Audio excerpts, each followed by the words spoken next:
Mais parce qu'il y a des radars. Moi, je vois les tableaux où on dit qu'il y a des radars. Oui. Mais je ne sais pas s'il y a des radars. Donc, est-ce qu'il y a comprendre? Non, mais parce que dès qu'il y a une culture de la sanction qui est appliquée. Fille, sanction, il y a négocier. Les sanctions sont négociées au Sénégal. Nak la ñu war bu sanction muy serigne bi muy Alassane Samba Diop keneen bu ko defee yan bi dal ci ko muy équité serigne bi ñu lakko nek waa kii marabout la c'est un grand électeur ñu ngi calculer buñ ko laalee sa taali bi génn loolu moo am ci réew mi c'est Sénégal il y a des réalités dans ce pays là. On a arrêté. On a arrêté de grands marabouts ici, on a arrêté de grands hommes politiques. Oui, mais pour autant, li ma lay wax c'est beaucoup plus profond que ça. Dama la ne quand boo ma koy waxee noonu xam nga ñun dañoo asseoir suñu programme sur la confiance. Si on doit rétablir la confiance entre le Sénégalais et son prochain, entre le Sénégalais et l'État, entre le Sénégalais et l'administration, da ngay réformer la justice de ce pays-là. Xam nga li wolof jaay naan ku ndëgën récemment boo séenee lu ñuul daw mooy tout le monde aujourd'hui ñun ñëpp ñu ngi ŋàññi justice réew mi xam nga lan moo ko indi parce que les politiciens nous ont dit que le président de la République moom mooy jiite. Une certaine emprise. Oui, mais cette emprise-là on la tire d'où? Du fait que moom moo jiite conseil supérieur de la magistrature du leneen génne ko fa oui il doit quitter le président de la République doit quitter le conseil supérieur de la magistrature. Non, il faut aller vers une réforme globale de la justice du pays. On crée la république des juges. Non comme en Italie. Non xam nga dans tous les cas il y a toujours un pouvoir de nomination. Tey jii avec le système français par exemple. Mais les membres le président du conseil constitutionnel est nommé par un président de la République avec un mandat. Donc, dans tous les cas, il y a un pouvoir de nomination. Maintenant, la République des juges, les juristes savent comment l'éviter. Ouais, dans la distribution de la justice, beaucoup d'efforts qui doivent être faits. Si le Sénégalais n'a pas confiance à la justice de son pays, mais pour qu'il ait confiance, il faut que nous déjà ñu gëm ni léegi moom amatul benn pexe ci kaw justice. Même si c'est symbolique, même si c'est psychologique. Moi, je suis certain qu'un président n'a pas le temps de s'occuper du magistrat qui va être affecté à Ziguinchor ou à Tamba. Mais tant que ñu ngi koy njort day compliqué.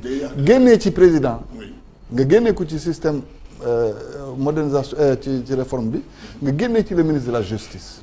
D'accord. nga jël dugal nag li ñuy woowee instrument de péréquation nga dugal ci la société civile nga dugal ci les avocats les comment on les appelle les auxiliaires de justice ñoom bu ñu bokkee ils ont benn organe bu nga xam ne dina permettre au moins sénégalais seen waaw mais njort bi day rafet déjà. Deuxièmement, dans la distribution de la justice le vrai problème mooy les magistrats ne sont pas aidés parce que ils sont doyuñu benn ñaar créé wuñu ay matuwaay yuy tax ba ñu automatiser lu bëri ci seen liggéey.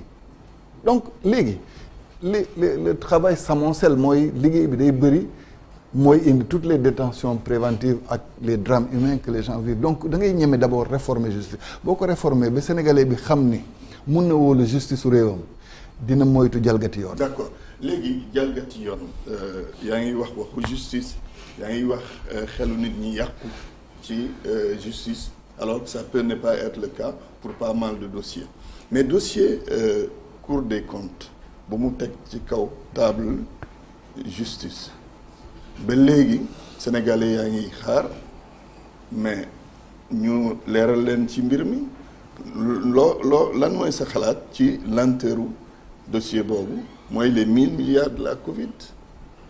man de je suis étonné parce que ñoom ñoo ko wax c'est-à-dire qu'aujourd'hui xëy na nag seen instruction non c'est pas normal dès l'instant surtout quand l'information est sur la place publique. keroog gis nañ procureur général baaxu def ab sortie def le point mais depuis lors on n'entend plus rien déggatuñ dara.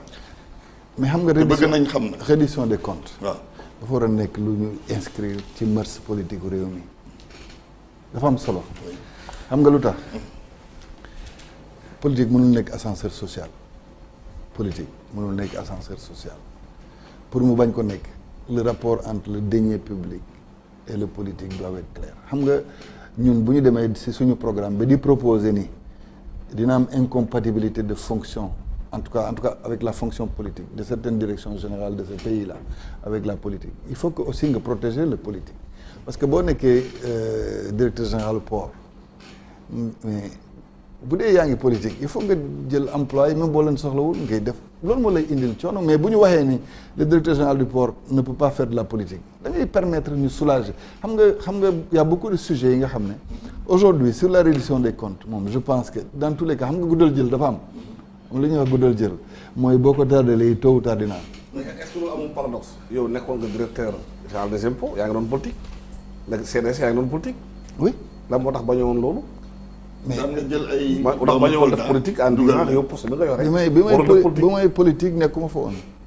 waaw bi nga nekk CDC. d'accord non je dis xam nga tey jii les premières générations de politique ici c'est les enseignants. da ngeen ko seetlu amul paradoxe li ngay wax. li may wax mooy dama ne en tant que politicien qui a occupé ces postes là. xam nga man. waaw loolu laa lay wax aujourd'hui quel que soit le mérite que j'ai man mosuma bàkkoo suma carrière te bu ma neexoon bàkkoo ko parce que li may wax bu boobaa kenn du ko weddi. mais dama ne waaw poste yi nga xam ne occupé naa waaw poste yi nga xam ne occupé naa ko fekk maa ngi politique mooy daf ma dab. mën nga ko bañ mais c'est loolu laa lay wax c'est mais non quand c'est permis par la loi mënoo ko tere mais je dis xam nga tey boo jëlee une administration aujourd'hui par exemple la DGID fi ma mon corps d'origine mais je pense qu'il n'y a pas plus politique que cette administration parce que le pouvoir et l'opposition ils sont les gens là-bas mënoo tere nit ki politique mais dama ne ci candidat yi 4 ou 5 qui viennent des impôts. mais c'est tant mieux c'est qu'on est bon aussi on est bon. non est-ce que waruñu woon empêcher ñooñu de politique parce que ñoom dañu yore ay des dossiers sensibles pour l'État du Sénégal. non dossier sensible man mosu leen ma dégg ma wax ci dossier sensible. et Dieu sait li ñu yore. waaw et Dieu sait que mais j'en ai eu dafa am fonction yooyu mun occuper mais même le médecin a des dossiers sensibles parce qu'il a des dossiers qui concernent nos vies c'est pas là le problème dama ne.